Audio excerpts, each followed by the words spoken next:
His name was Gopal Rao Mukundrao Bhutti, and everybody called him Babu Sahib Bhutti.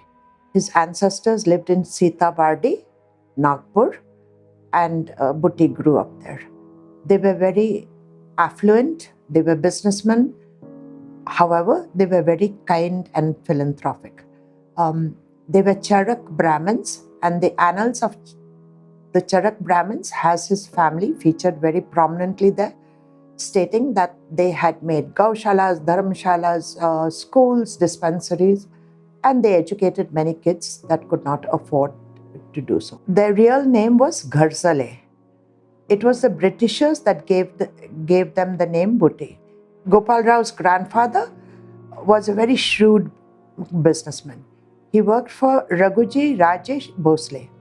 And when Raghuji died, the Britishers annexed his estate and they sold off the gold, the precious coins, the gems, the precious stones, and everything at a pittance. And his grandfather bought it, so that way he enhanced his wealth. Other thing that they did was they helped historians and they helped authors to publish, and they funded the publishing and enabled them to write by giving part of their Haveli. In part of when Bhutti was growing up, there was a historian who stayed in his Haveli. His father had a great influence on Bhutti, and his guru was Gajanan Maharaj of Shegaon. So was Bhutti's guru. It was Dhumal who brought Bhutti to Baba around 1908. In Gajanan Maharaj's Charitra, there is a story given how Bhutti got Gajanan Maharaj to stay with him, and almost like a captive, he would not allow him to go back to Shegaon. And Gajanan Maharaj got his disciples to take him there.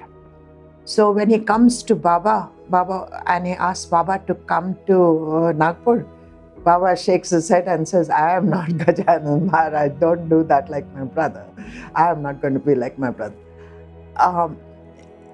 Bhutti loved Baba and respected him so much that he would not look at his face. Even in the photograph, you can see Bhutti looking at Baba's feet. He always looked at Baba's feet and did not speak one word. While the other devotees would argue with Baba and chatter with Baba, Bhutti did not say one thing. Even when he got a dream, he and Shama, in the Charitra it is written that he and Shama got a dream in which to make Bhutti Vada. When he asked Shama to ask Baba whether it's an auspicious time to break the coconut to lay the foundation stone. He does not even ask that himself.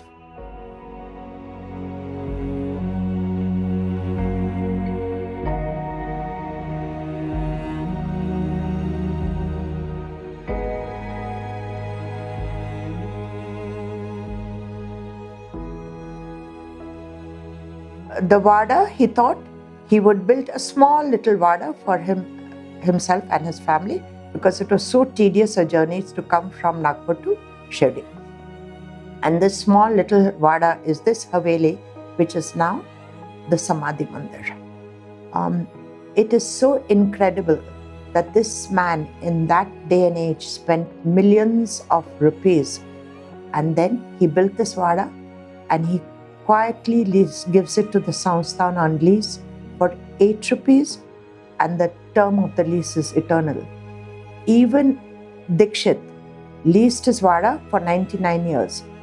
Dikshit has a nameplate saying it is Dikshit Vada, but there is no name, no plaque, nothing proclaiming that this is Bhutti Vada and Bhutti built it. It is the Sansthan who has given him the honor by making a plaque and writing it behind the door. You can find it behind the door, wooden door, upon entering the Samadhi Mandir. It says that the millionaire Bhutti, Gopal Rao Mukundrao Bhutti, who lived in Nagpur with his own earnings, built this Vada according to Baba's command. And Baba took Mahasamadhi in the Dwarkamai, and with full rituals, his body was brought and laid to rest here, because that was Baba's last wish. That is the tribute that the Sansthan has given him. Whenever I walk by the Samadhi Mandir or even look at the Samadhi Mandir from my home, I thank this gentleman for having done such a great deed of building a Vada for himself and his family and then giving it to us. So this is incredible to me.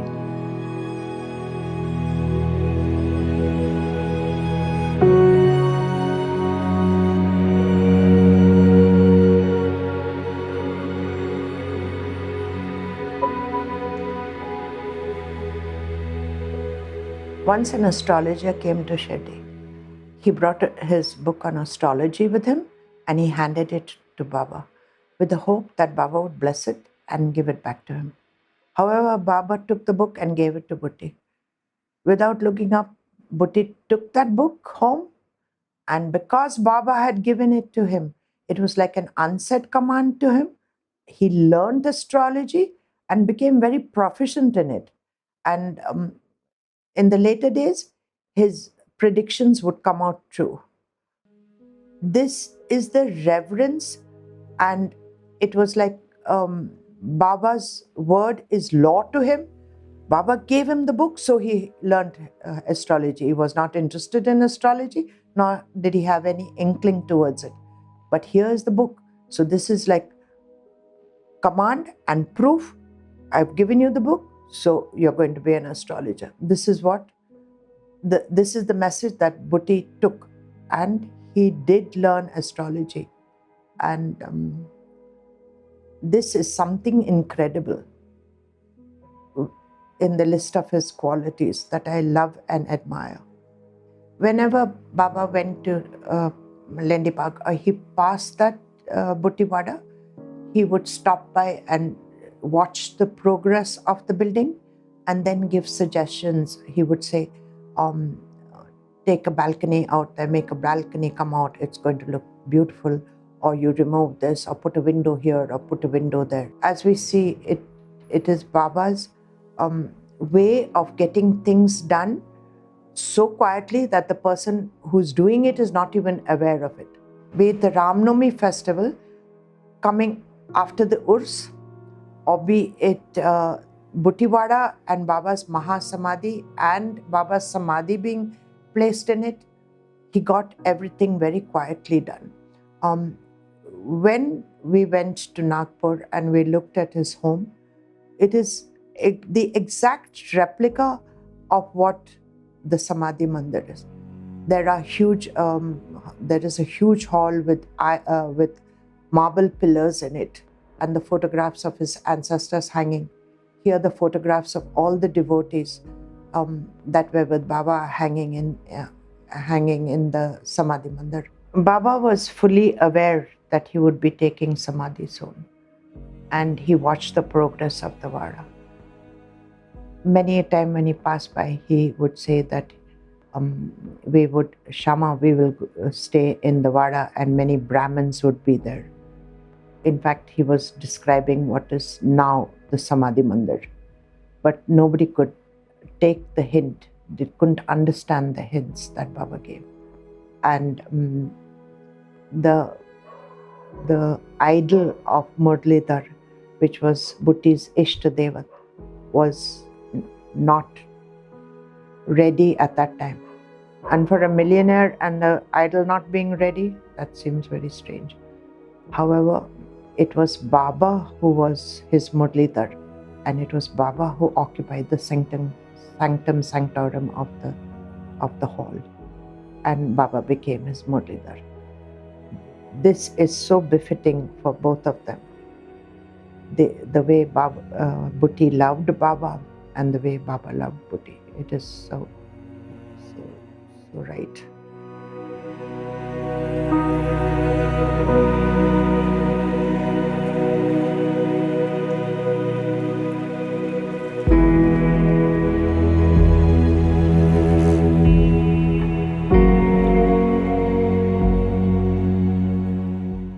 Bhutti passed away after a very short illness.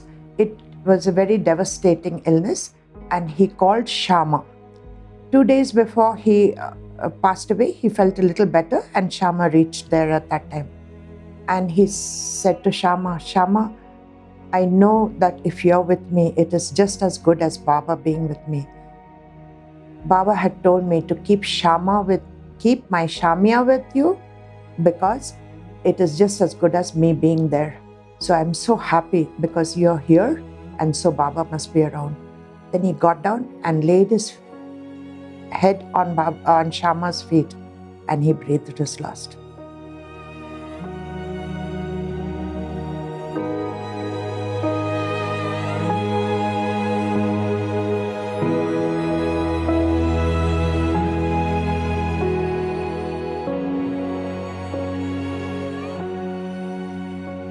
What I learned from Bhutti is this, that he had so much of wealth in those days, but he did not have pride.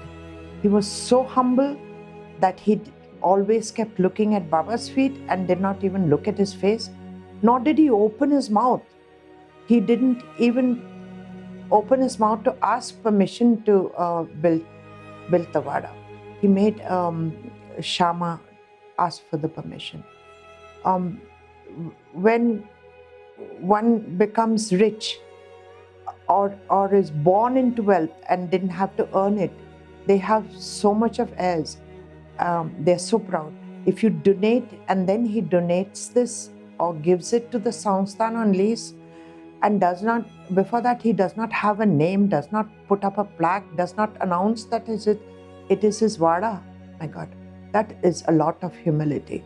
That is such reverence for his Guru that happily he gave his Vada so that his Guru may be in his Vada.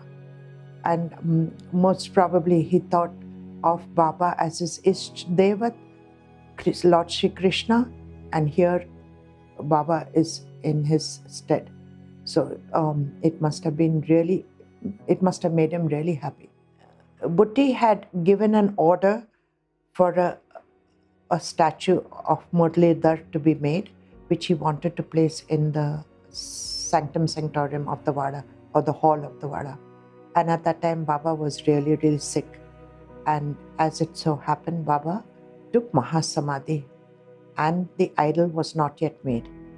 And they placed Baba in that place, in the sanctum sanctorum of the hall, instead of his Isht Devat, Muralidhar, and Baba was placed there. This is so befitting that he had so much reverence for Baba, and he loved Baba so much, just as much as he would have loved Lord Shri Krishna. And here his own Guru comes and is finally laid to rest in his Vada. The other thing that happens with Bhutti's life, one says that throughout the period that Bhutti was with Baba, he never looked at Baba. His reverence for Baba and respect for Baba was so great that he didn't open his mouth. Other devotees would talk to Baba and argue with Baba, but Bhutti did not say one word. This is something that is really hard to do, and something that all of us can learn. We just keep chattering all the while, and here is this man who was so rich but was so humble that he never ever spoke to Baba. And finally, when you own something, it is really hard to give it up like this. He just gave it to the Sansthan so that you and I can have Aarti in peace and comfort and use his Vada. That is something. When people donate something or give something, they make such a fanfare of it and put it in the papers, and they have photographs taken of themselves. But he did not do any of these things. It is the Sansthan that writes this and gives him tribute, saying that after Baba's Mahasamadhi, Baba was laid to rest in his Vada. So these are things that all of us can learn and inculcate in our life.